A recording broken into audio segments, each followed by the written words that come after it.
Britons have shot down Guy Verhofstadt's enthusiastic trumpeting of the EU's COVID recovery fund, telling him the bloc is a source of laughter in the UK over its handling of the crisis. The Belgian MEP touted the package, named the Next Generation EU on Twitter as a meaningful tool to helping the 27 member states leave the crisis behind. As the pandemic raged across the continent last summer, Brussels' €800 billion, £695 billion recovery fund was welcomed as a historic deal. But 9 months on, the rollout of the funding continues to be blighted by problems. Much like the EU's vaccine program, there have been problems in some member states when it comes to ratifying the deal, especially in Germany and Poland. And it has also been tarnished by difficulties in drawing up national recovery plans. But despite the hurdles, Mr. Verhofstadt insisted the deal could be banked on to take the EU 27 into their post-COVID future. He took to Twitter to push it as an answer to the club's problems.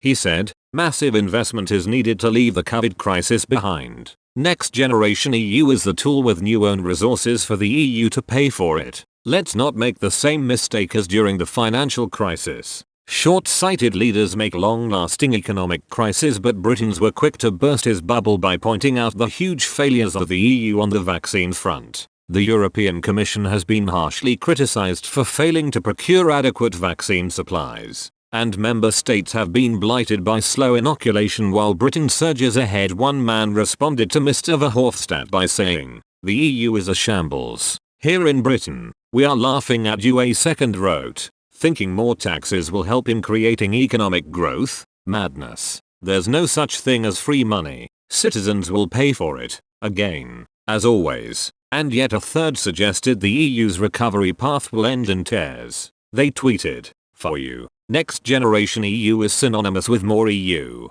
It's the wrong path, Guy, and would end in tears." Spain and Italy are set to be the main beneficiaries of the fund, having been particularly badly battered by the virus. Together, they are set to absorb more than €20 billion, £17.3 billion, in grants from the scheme. The EU expects the ratification process of the package to be completed in all member states